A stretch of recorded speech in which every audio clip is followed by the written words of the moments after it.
The purpose of the Practical Mysticism channel is to assist in identifying and releasing all erroneous beliefs from the mind in service to revelation of the infinite true self.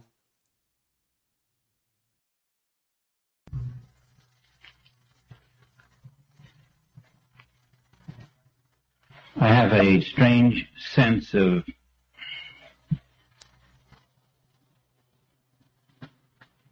as if this were a most unusual type of class tonight. The reason is that if we come to the point where some stone within us rolls over and a new insight begins to rise, this will be a turning point kind of class.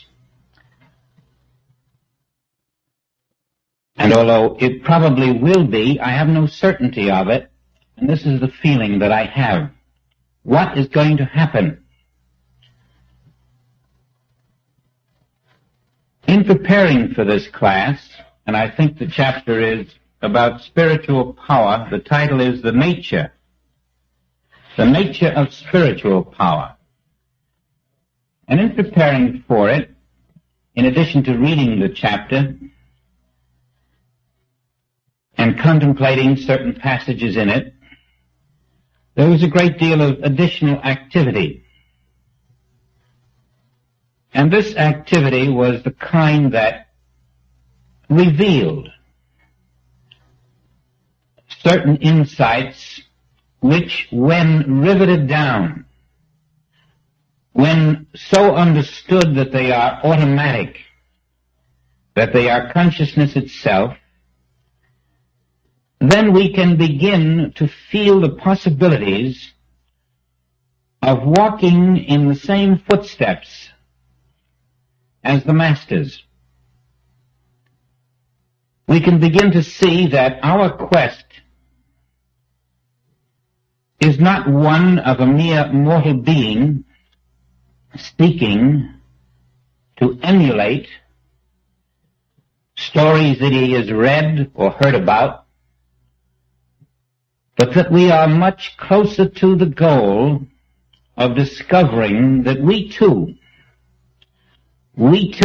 are the living spirit itself, and we too can manifest the power of that spirit in our daily activities,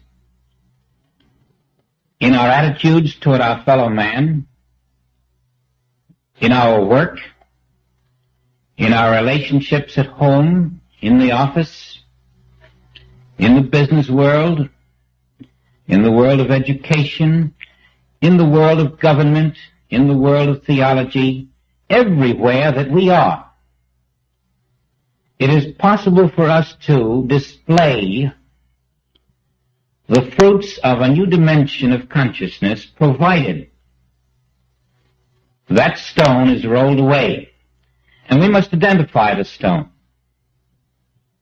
and where it is, what it constitutes, and what is necessary to move it, so that something that it is blocking can rise and function where we stand. Now the word malpractice pops up, and it is a self-malpractice for one thing, a malpractice of our own selves in which we make one prime error. We seek God. We seek spiritual power. We seek health. We seek abundance. We seek. And in the seeking, we deny that which we do not realize we have. That seeking is the expression of one who is unaware that I am that which I seek. And until we learn to stop the seeking, until we have been given a sufficient insight to accept that which is ever present all around us, we will discover that the thing we are seeking, we are pushing away from us. It literally is begging us to accept it, and we are turning our back and going off to seek it. Not where it is, for it is right where we stand. Now then, we come to the two worlds. The one in which we are seeking, and the world in which those things we are seeking already pre-exist this very bodily form in which we walk. Spiritual power can never come to the mortal mind. It simply cannot make contact with that which we call our human minds. And it is that very human mind which is seeking that spiritual power. Now they are east and west, you might say, and the twain shall not meet. But there is a way to remove the barrier which this mortal mind places between itself and spiritual power. And that way is the way that we have persistently refused to follow. The reasons are quite numerous: false teaching, ignorance, superstition, conditioning.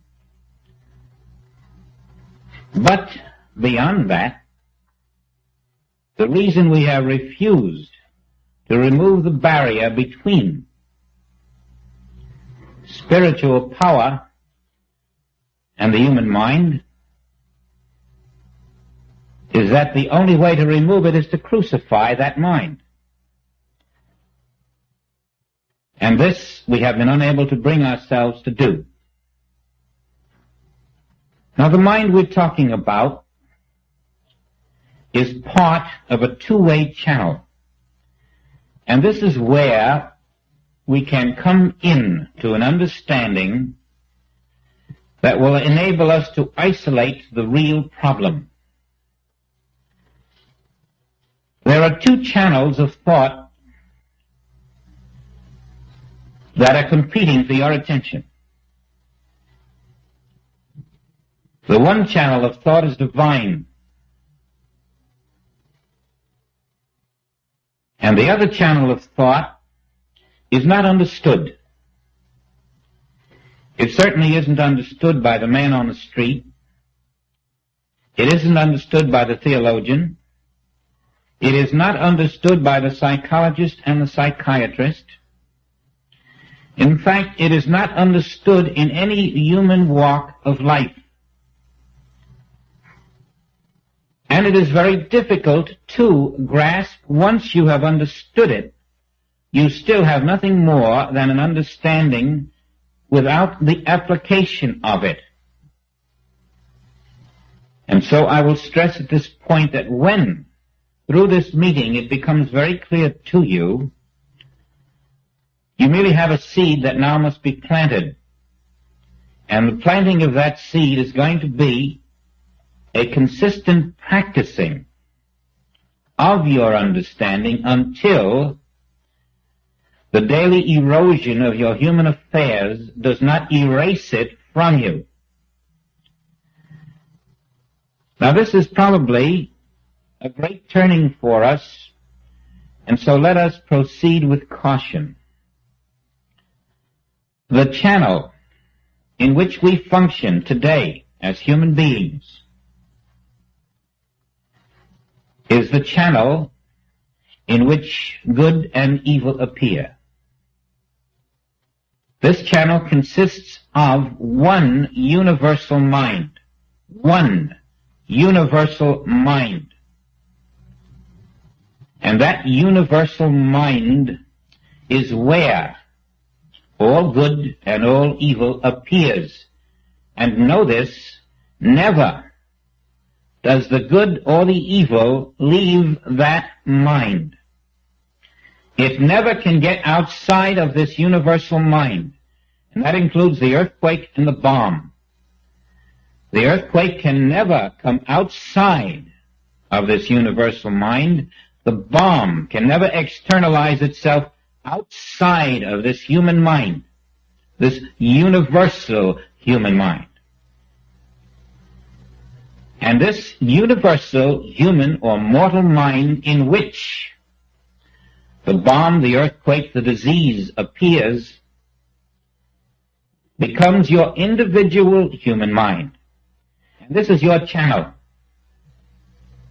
This is the channel on which we all function as men and women, thinking with a mind that is not our individual creative mind, but rather an expression of one universal mind.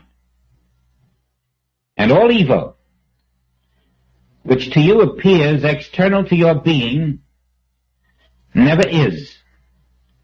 There is no discord external to you. There is no war external to you. There is no problem external to you. There is never going to be an earthquake or a bomb external to you. What you are looking at, what your mind is seeing, is nothing but a relay of a universal mind picture relayed into your individualized universal mind. Again, slowly, let us proceed on this point until it is established. You are looking at a universal picture. This world is in it. This world is one infinite picture in one universal mind. All of it. This world never can get outside of that universal mind because that's where it is. All that takes place in this world can never get outside of that universal mind. And that universal mind being everywhere, it becomes what you call your individual mind. And we're still not talking about the divine mind. We haven't come to that. That is another channel. The channel on which we are functioning is a system in which a universal false mind becomes an individual false mind, and whether it's 2, 3, 4, 5 billion of them, each of these individual minds are that one universal false mind, which is not the divine, and which is the meaning of the fall from Eden. This false universal mind is currently functioning as the mind of the President of the United States, of the Cabinet of the United States, of the various so-called spiritual leaders of the world, of the kings and emperors and various dynasties throughout the universe, of their subjects, of their cabinets, of the writers, the scientists. All who live in this world are functioning on one universal false mind. It is for that reason that we are told, be transformed by the renewal of the mind. Have that mind that was in Christ Jesus. Now that is the other channel. And that other channel is the one infinite divine mind, and it does not have an opposite. There is no second mind. It is the only mind. And unless we function on that channel, what happens is very simple. Our thoughts are presented to us by the universal counterfeit mind, and we observe these thoughts, and we call them material things. Universal thought becomes material things. And there is no way that the human individual mind can do anything except confirm that. That's all we have is an echo mind, which confirms everything that the universal mind puts into us. Matter is that mind formed, confirmed by your individual mind. Matter, stemming from a universal false mind, is that false mind made visible. All matter is therefore under the law of a false mind. And if you wish to remove any form of discord from your body or your so-called external experience, when you go straight to the discord and try to remove it and even succeed, the seed of that discord is still in the universal mind and will reappear. For that reason, in spiritual work, you never go to the discord. Rather, you go directly to the other channel, bypassing the universal mind, because its externalized forms are nothing more than its false thought appearing as good and evil. We will then go to the other channel, to the divine mind, where divine thought, coming through us, will externalize as form under divine law, and in that manner will slowly dissolve that which had appeared as an externalization of the false thought of a false universal mind. Now this may be Greek to some of you. To those who have been following the text, it is not.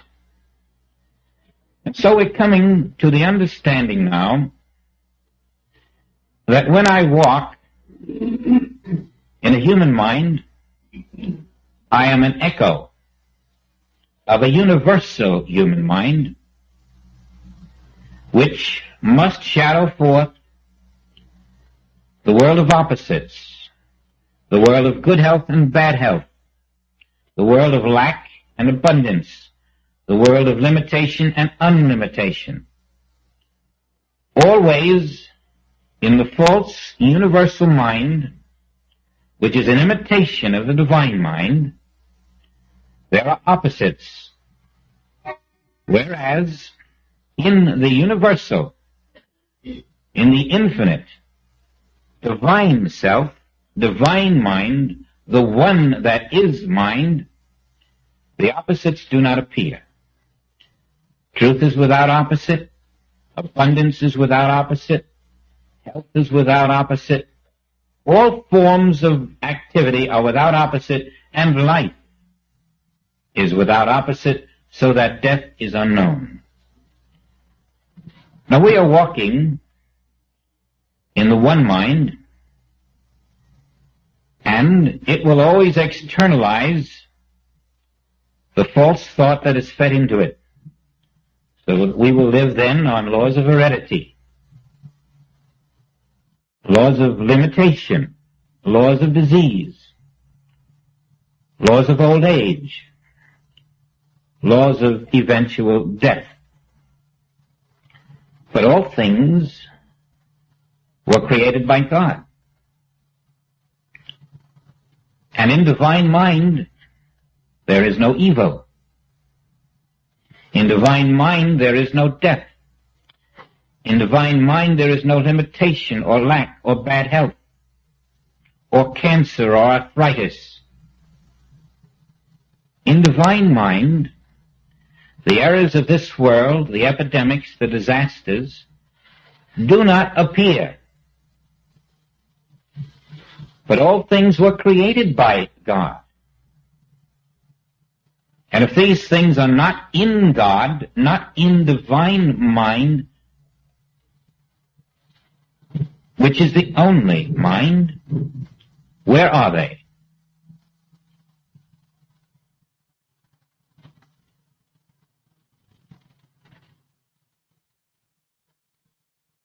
They cannot be in divine mind They cannot be in another mind because there is no other.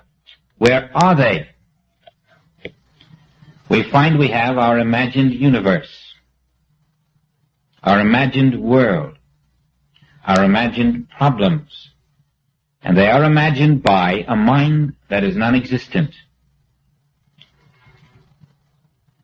Now there is a place where, when you abide, the weapons of this world cannot prosper against you. There is such a place. It's called a secret place. And I would like to find a way for us all to reach an understanding of the modus operandi involved here, so that rather than merely state that if you abide in the secret place of the Most High, these weapons of the world cannot be prospered against you, let us understand why.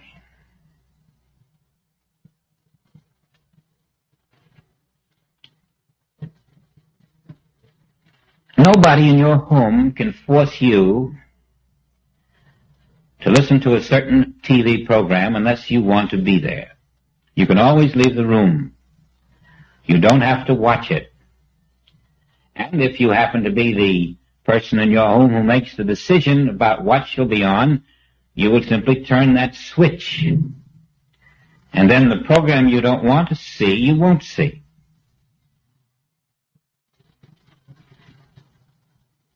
Now let us say that we also have that power about disease, about earthquakes, about bombs, about bullets. If we can learn how to abide, to live, to have our being, not in the universal false mind, individual mind channel, which externalizes into false forms that we call matter, but rather can learn to abide in the divine mind channel, which externalizes into forms that are under divine law, then we can walk in those forms and not be touched by the evils of this world. Now, the place we're treading at this moment is the very fine line unknown to all in every form of religion that is on this earth today. And yet, it is a true and existent state of living which is available to those who are prepared to take the steps that are necessary to remove themselves from a false universal channel of thought. If our foundation has been established sufficiently, we are willing to look at the forms in which the world sees us today and say, that is not me. Yes, that is a form. And they will bury it, and I will not be in it when they bury it. Nor am I in it at this moment, nor will I ever be in it. It is my form, my possession. It represents the universal mind's concept of my true identity. My identity is not matter. My identity is not matter formed by a mind. I am not a mental, physical being, though I appear to be. That mind which was in Christ Jesus told us, ye are the light, the Spirit of God. And that is an invisible substance. And that invisible substance, I am. That is the invisible substance of mankind. That is the only substance. And that is the only channel on which we may live if we wish to experience the reality of being. And so, for those who have at least made the effort to accept themselves not as mental, physical being, but soul, spirit, consciousness, we can say that I am not confined to a form. I am not confined to a place or to a time. I am the living Spirit of God, one with the Father. Wherever the Father is, I am, and wherever I am, the Father is, for we are one. And because we are one, I do not have a mind separate and apart from the Father. I do not have a human mind if my Father has a spiritual divine mind, because there is only one. And therefore the mind of the Father is my mind. I have no other mind. And all that comes from the universal imitation mind, the universal carnal mind, the universal mortal mind, and then transforms itself into what is called my individual mind, is nothing but a series of sense impressions, which are not mind at all. And these sense impressions are not the mind of God. And therefore, I will not be trapped into accepting the pictures they present.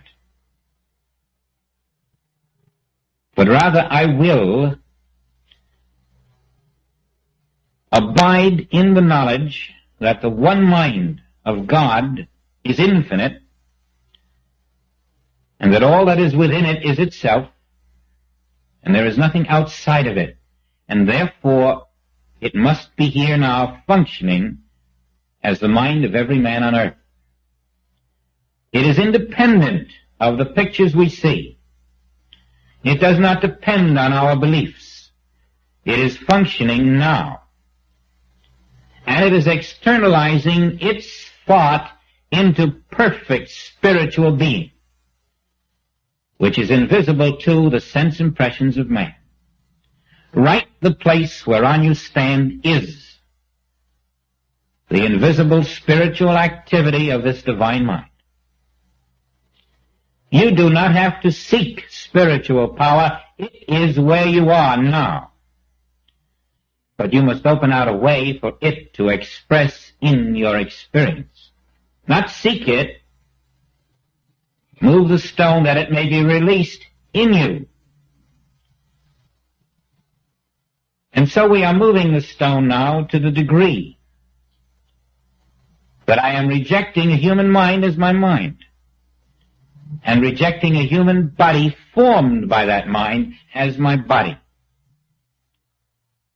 and accepting the words of the prophets, the words of Jesus, the words of John, the words of the mystics, all as representative of the word of Spirit expressing through them, which says, now are we the sons of God. Now. Not tomorrow, not in the hereafter, not 10 seconds from now. But in this now which is eternal, are we the sons of God, and we cannot be the sons of God and be mortal beings too. We cannot serve Mammon and God. We cannot ride two horses. We cannot ride two identities. And so we turn from the one we are not. We don't have to become the Son of God. We don't have to become the Spirit of God. We have to acknowledge that we are the Spirit of God. And does not the Spirit of God have spiritual power? can the Spirit of God be without spiritual power? In your proper identity, spiritual power is the very functioning of your being. How can you seek what you are? Now then, we're in spiritual power when we are living as the Spirit of God. And the reason we are in spiritual power then is because as the Spirit of God realized, accepted, acknowledged, one with the Father, the Spirit of God is living our lives. And so we come to one power, the power of the divine nature of being, ever expressing itself unopposed. There is no other power on the face of the earth. There are powers that appear in the human mind, universal mind channel. But are they a power over the divine? Are they a power over God? Is not the very ascension after crucifixion that evidence that was needed to show us there is no power over the Spirit? The Spirit will always externalize as form again. And as many times as the pilots of this world think they can exterminate soul forms, they will discover it is impossible. In 3 days, I will raise this body. Why? Because he was not living in the channel of human universal mind. He was living in the channel of divine mind. And it being the only, there is no power in this world against it. And when you and I are living in divine mind, consciously, then and only then, in that abiding, are you in the secret place of the Most High, and then no bomb, bullet, flood, fire formed against thee will prosper. Because never can these things come out of the mind in which they are born. They do not externalize. They are images in that mind. And they are only seemingly externalized when you are living in that false mind on that level. But when you are lifted above it, when you transcend the mind that is not, and are living in the mind that is consciously, then none of the forms that appear in this complete and entire world can make contact with you. It is impossible for forms in the third dimension of consciousness to make contact with forms that appear in it but are actually governed by the fourth dimension of consciousness. To clarify that, I would like to refer you to a comparison or a simile that I have used several times, possibly in your presence. It is the one about the sunshine, which is right under your feet. And while you trample upon it, you never make contact with it. You never make contact with it. You cannot leave your footprints in the sunshine. And yet you are there and it is there. The only contact you will ever make with the sunshine is when it contacts you. You can take your umbrella and you can swing it at that sunshine all over the place. It will be completely undisturbed. You can shoot bullet holes through it. They will not show. You can drop bombs on it, and when the smoke is cleared, the sunshine will be smiling on the crater made by the bomb. It is in a different dimension, even though it walks the same earth as you do. And the body of Jesus, that Christ form, was in a different dimension. And the Christ form of you, already now, this moment, is in a different dimension. and it cannot be disturbed by the forms of this world. Now, the only way to bring this visible image you call your body into a place where it cannot be perturbed by the forms of this world is for this visible body not to proceed as an image in the human mind, but as an image in the divine mind, so that your form walks the earth as the form of Jesus did, visible, but not governed by human mind. A form that, when it walked through a door, proved the non-existence of the door. A form that could disappear in a crowd because the omniscient mind, the one divine infinite mind, is completely independent of every human idea, form, thought, or power that exists. Now, this is a stone, then, we want to push away. It is a stone of human thought. We want to learn that the universal mind channel of good and evil cannot function unless it has your active cooperation. It needs a human mind through which to funnel its lies, its falsities, its impressions, its beliefs, its divided concepts. And if you will not provide a human mind as a channel for it, it is through where you are concerned. If those thoughts are not accepted in your human mind, they cannot externalize in your human life.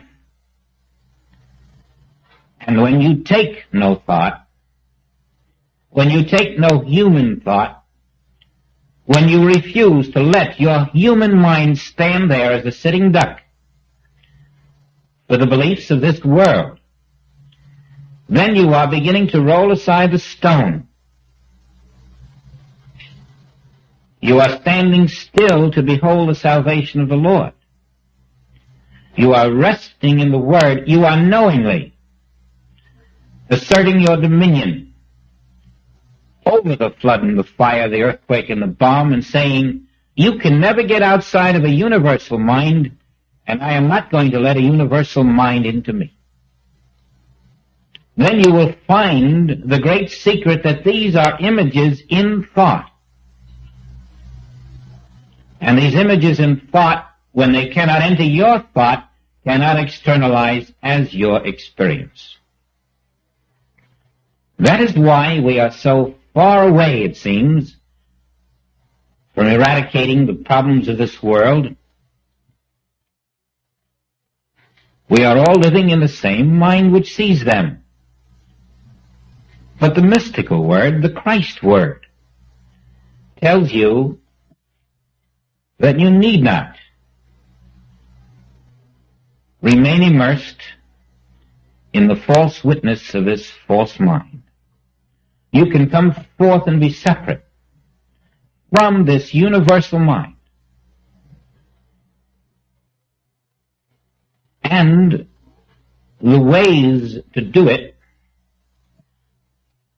begin, of course, with your understanding of the problem, and then your willingness not to be satisfied with a superficial, skin-deep understanding which says, I understand it all, I've got the idea. You must now begin in a different way than you ever dreamed of, to do things you never dreamed you were going to do. You must look everywhere and reject the material forms of this world as reality. You must look everywhere and accept that where these material forms appear, there stands the Spirit of God. This must be a conscious prayer without ceasing. Never can you afford to turn aside, to go to sleep. Always you must be on the watch, alert. because the instant you are not accepting Spirit as infinite, omnipresent, you are cutting yourself off from it. And in that moment, you are back in the universal, individual, false mind, and the false powers of the world are bombarding you from every angle. Now, the new exercise is more than an exercise. It is a perpetual rising above appearances to honor in you and in your neighbor the invisible presence of God.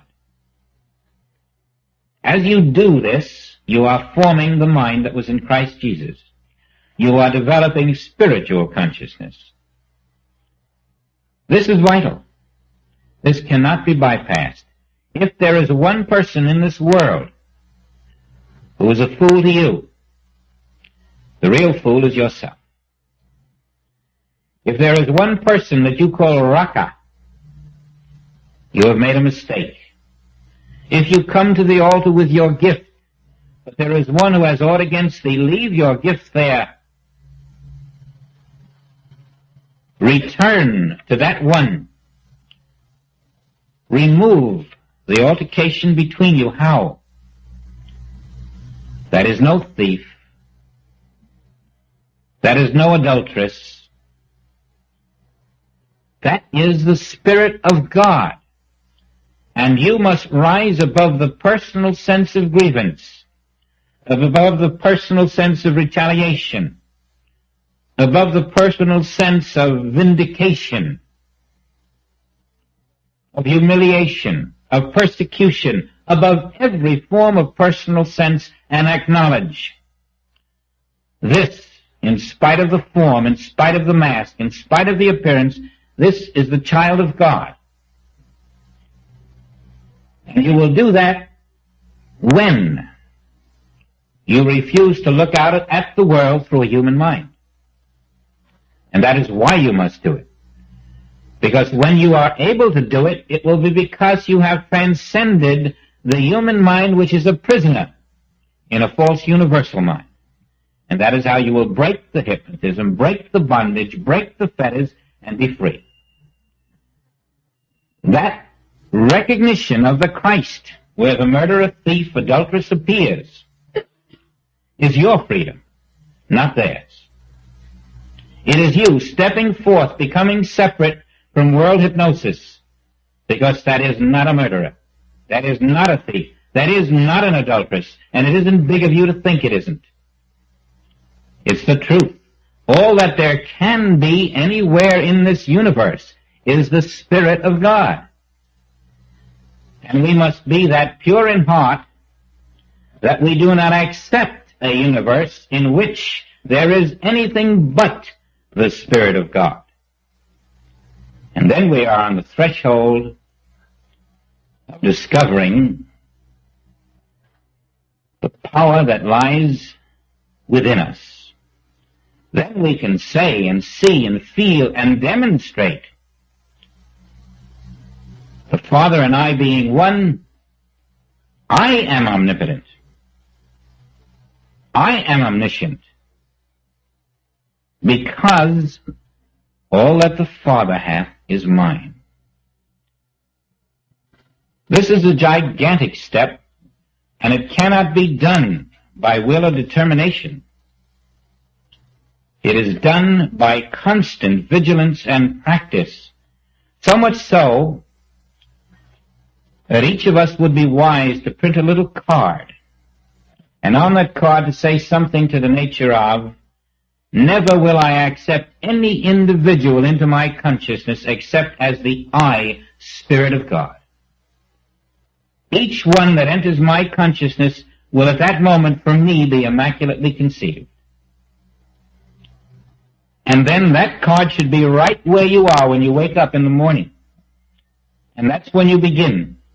And that card should go in your vest pocket or breast pocket or purse.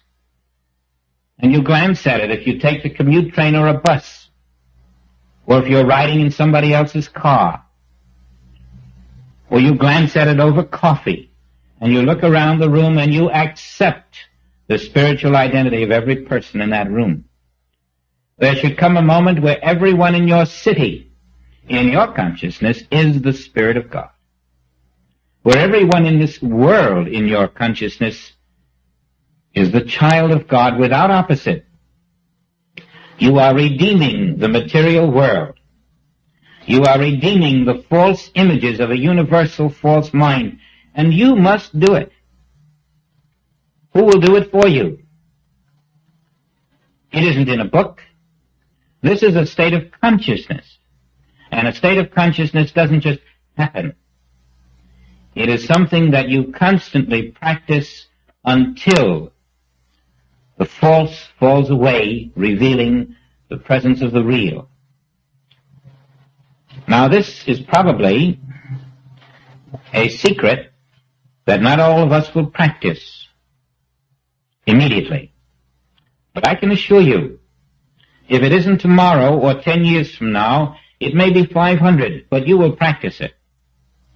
You will someday come to that place in consciousness where you know that to deny his and her spiritual sonship is to deny your own. For there is no such thing as a separated son. To be the son, you must be the infinite self, the one. You cannot accept for yourself and deny for another. It isn't that kind of a two-edged sword. If you do it to one of these, my brethren, even the least, you do it unto me. And so we don't have people who can do wrong in this world anymore if we're in spirit. There is no one in this world who can do wrong. There is no one in this world who can be a thief. There can be pictures of wrongdoers, pictures of thieves, and those pictures can never get outside of a universal mind, never get outside of an individual human mind. And that's where they remain. And if you step outside of that mind, you will be free of the pretended power of those pictures. The bomb cannot leave that mind to enter the channel of the divine mind in which you live. The earthquake is powerless when confronted with the enlightened consciousness. And your weapon to silence your mind is the practice of truth. Every time you find meditation difficult, it is because there is an absence of truth. When truth is present in that mind, it is quiet. And if you will feed your mind truth, that mind will be quiet. And the silence of that mind removes the channel for universal false mind to bear false witness to your Father. Now let's think on those things. Today we're going to have an intermission, because I had a feeling that the talk today will be a little longer, not too much, but a little longer than usual. There will be an intermission. But for the moment, let us take the silence as our weapon against that mind which was not in Christ Jesus.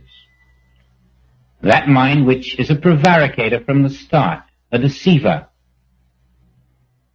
a painter of false pictures, of shadows, material shadows, without spiritual substance.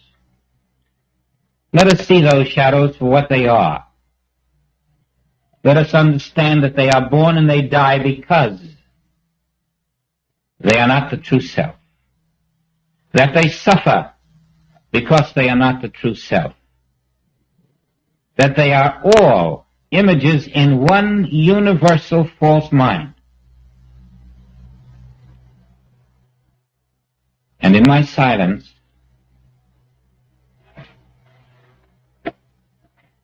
the descent of the Holy Ghost,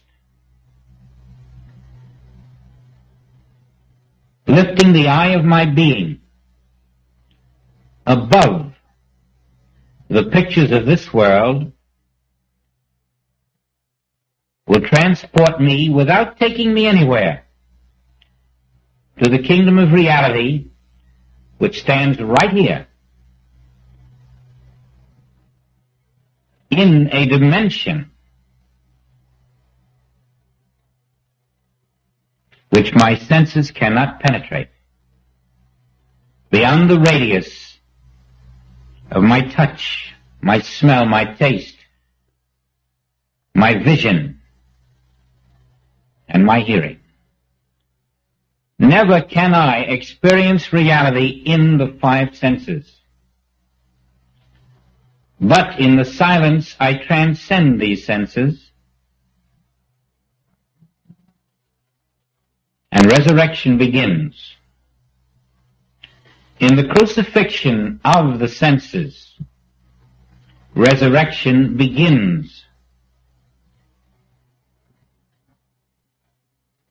And reveals the all-present Father,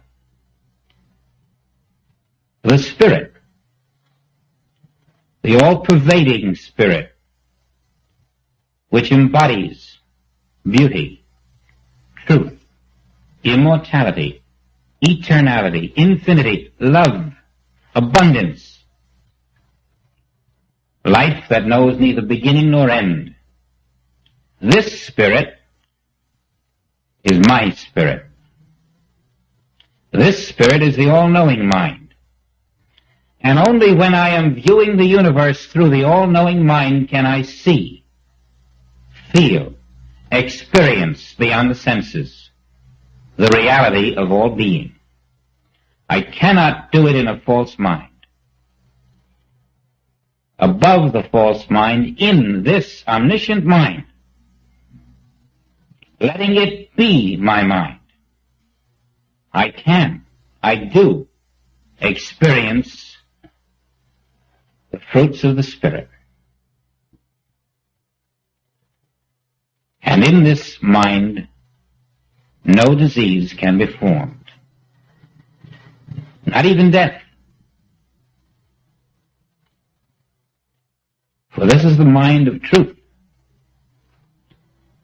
And embodied in this mind is the law, which has no law to oppose it, and that is the law of perfection eternal. To know the omniscient mind aright is life eternal. And that omniscient mind is your mind. It has ever been your mind, waiting to be accepted by the surrender of that which is not your mind. You can talk to this omniscient mind. It will respond. You can ask it to identify for you the manner in which you can know the forms that it externalizes, and it will tell you. It will tell you about the forms that you can trust, for they emanate from this divine essence. If you are still enough, you can commune. This is your shepherd.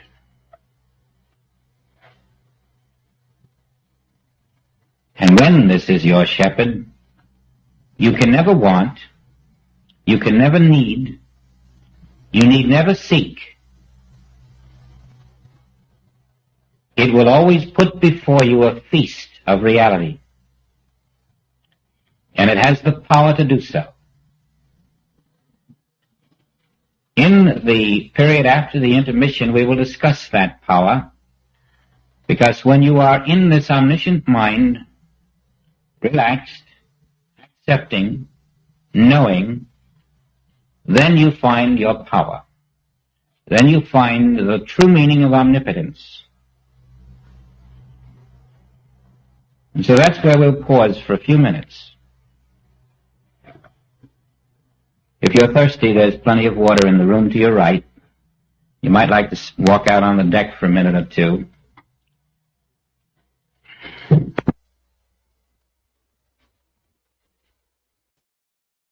Additional information about the principles and application of the infinite way and general mystical practice is available for your use at my website at the link in the notes. Please subscribe and share so together we can assist in the great awakening to truth. Thank you.